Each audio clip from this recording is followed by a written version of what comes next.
السلام علیکم ورحمۃ اللہ وبرکاتہ۔ عزیزان ملت اسلامیہ، آپ تمام امتی کو بفصل کی طرف سے سلام عرض ہے۔ گھر میں بڑی بردہ نشین عزت دار ماں اور بہنوں کو بفصل کی طرف سے سلام عرض ہے۔ بہرحال اللہ سے امید ہے آپ لوگ خیریت سے ہوں گے، اللہ کی حفاظت میں ہوں گے، اور ان ملعونوں کے ملامت سے، ان فرقہ پرستوں کی فرقہ پرستی سے، ان درندوں کی درندگی سے، ان معاملنچروں کی معاملنچنگ سے، ان بلاتکاریوں کی بلاتکاری سے محفوظ ہوں گے۔ اللہ آپ لوگوں کو اپنے حفظ و امان میں رکھے، اللہ اپنی حفاظت میں رکھے، اللہ ہر آباد سے، ہر شر سے آپ لوگوں کو محفوظ رکھے۔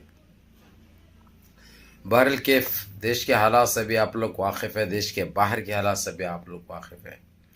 ایک ایسی خبر دیش کے باہر کی دوں گا میں، جو ہمارے قرآن پاک کی ایک نسل حرام، ایک یہودی نے جس طریقے سے توہین کی ہے، قرآن پاک کی شان میں گستاخی کی ہے، اس نسل حرام کو تو خیر اللہ غارت کریں گے انشاءاللہ، نست نابود تو وہ ہوگا، لیکن میں سویڈن کی حکومت سے بھی یہ برابر کہوں گا کہ اس میں کام سویڈن حکومت کا بھی ہے، یہ ہاتھ سویڈن حکومت کا بھی ہے۔ اگرچہ نہیں رہتا تو اس ناپاک لینڈے کی، اس گندے لینڈے کی، اس گندے بینچ کی، اس سور کے خنیس کے بچے کی، اس خبیث کی اولاد کی، جو اپنے آپ کو چہرے سے ہی شیطان نظر آ رہا ہو،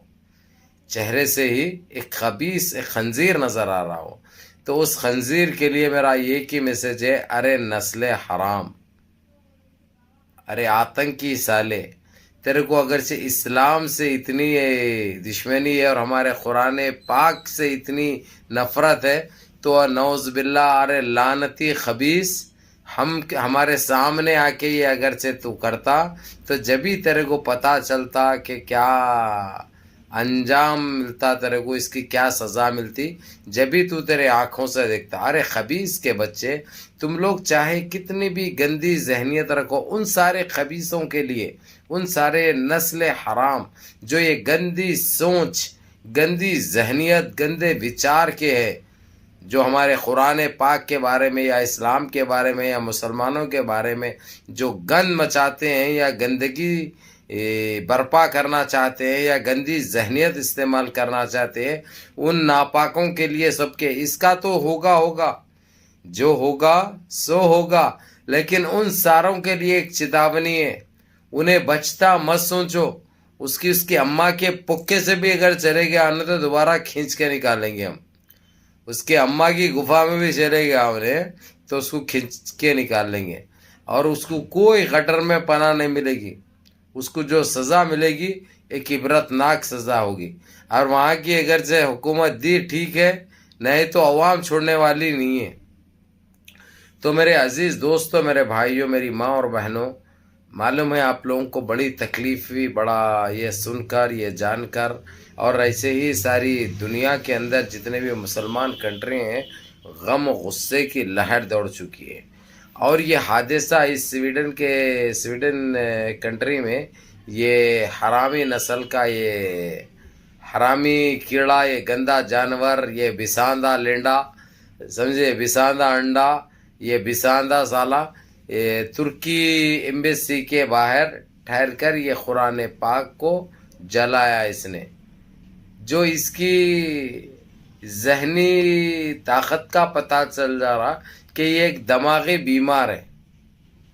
دماغی بیمار ہے، لیکن یہ دماغی بیماروں کو بھی ہمارے پاس اب چھوڑنا منع ہے، ان کو دماغی بیمار رہنے کے باوجود بھی ان کو نہیں چھوڑا جاتا، اگرچہ سچ مچ بھی دماغی بیمار ہے پھر بھی نہیں چھوڑا جاتا۔ تو اس لیے ان ناپاکوں کے لیے، ان گندی سوچ رکھنے والے کا تمام جتنے بھی یہ خبیث کے بچے ہیں، جاہلوں کے اولاد ہیں، نجیس سالے، یہ ان سب کے لیے یہ میسج ہے، اور میں وارن کر رہا ہوں، ایسی نجیس حرکت اگرچہ کریں گے تو تمہارے کو تمہاری اماں کی گفا سے بھی کھینچ لگائیں گے انشاءاللہ، تمہاری اماں کی گفا سے بھی کھینچ نکالیں گے ہم، اور برداشت ہر چیز کرتے ہم، لیکن ہمارے قرآن پاک کی شان میں گستاخی، یا اللہ کے حبیب اور ہمارے حبیب کی شان میں گستاخی، جو ساری امت کی ماں ہے، ہماری ماں کی شان میں نعوذ باللہ گستاخی، ہرگز برداشت نہیں کریں گے، نہ معاف کیا جائے گا۔ تم لوگ کو 4 دن کو یہ مزہ آتا سمجھتے، ارے خبیث کے بچوں، زندگی تمہاری ختم ہو جاتی، اور زندگی میں تم کو کبھی سرخرو نہیں ہوتے تم۔ اب تمہاری زندگی گٹروں میں نکلے گی، گٹروں میں نکلے گی، جانوروں کی غذا بننے والے، تم کیڑوں کی غذا بننے والے، بہت جلد بہت جلد کیڑوں کی غذا بنیں گے۔ تو میرے عزیز دوستو، میرے بھائیوں، میری ماں اور بہنوں، اس خبیث کے بچے نے سویڈن کے اندر ترکی ایمبیسی کے باہر قرآن پاک کو جلا۔ جیسے ہی ترکی کے پریزیڈنٹ رجب طیب اردگان کو پتہ چلا، انہوں نے سویڈن کے پرائم منسٹر اور وہاں کے پریزیڈنٹ سے بات کی، تو اس کو گرفتار کرنے کا وعدہ کرے یہ لوگ، لیکن ابھی تک گرفتار نہیں کرے۔ وعدے تو بہت کرتے ہیں، گرفتار کہاں سے کرتے؟ کیونکہ ان کی اس سے یہ کام انجام دیے جاتے ہیں، یہ اچھی طرح ہم کو پتہ ہے، یہ اچھی طرح ہم کو معلوم ہے،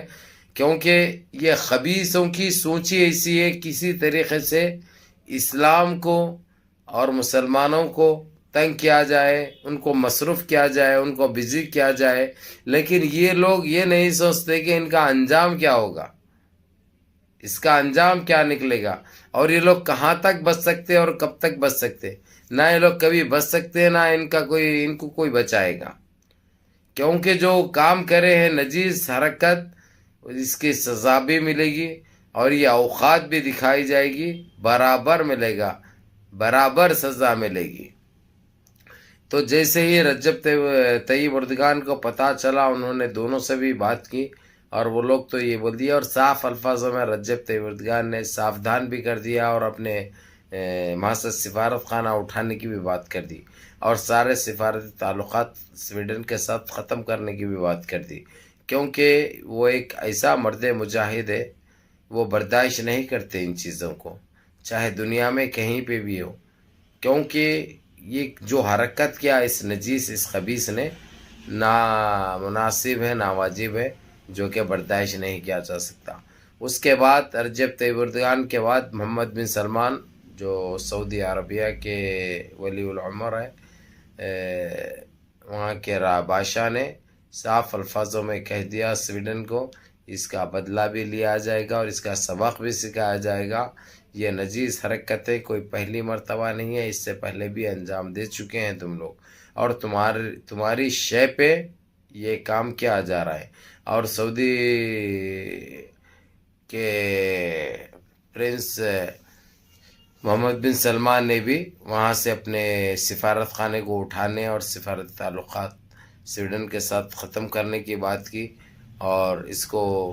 سبق سکھائیں گے، یہ بھی کہا۔ تو میری عزیز دوستو، میرے بھائیوں، جو وہاں پہ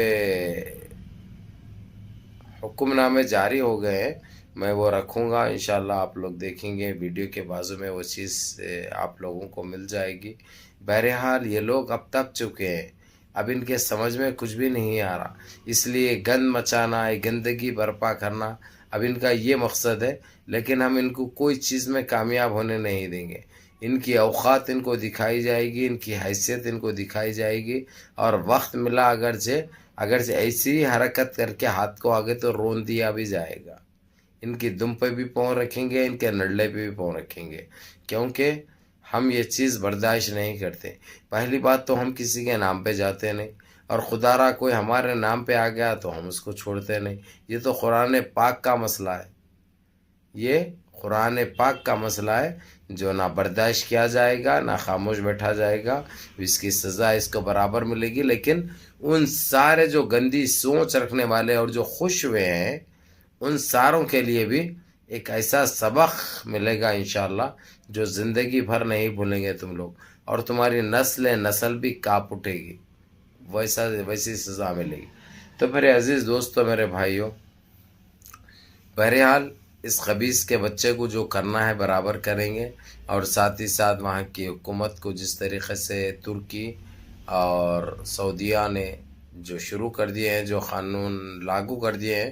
وہ قابل فخر بات ہے۔ یہ جب کا جہاں کرتے رہے، ان کی اوقات اگرچہ ایسے ہی دکھاتے رہے، تو یہ لوگ جب سے ان کو سمجھ میں آئے گا، نہیں تو یہ لوگ ایسے نکل جاتے ہیں، معلوم ہے نا یہ کون سی دم ہے اور کون سی نسل ہے، تو یہ نسل کو روندنا اچھی طرح آتا ہے۔ بہرحال منظم رہیے، متحد رہیے، اپنی صفوں میں اتحاد برقرار رکھیے، نمازوں کی پابندی کریے، ماں باپ کی خدمت کریے، بڑوں کے احکام پہ عمل کریے، اور اپنے اس بھائی کو بھی دعاؤں میں یاد رکھیے۔ السلام علیکم۔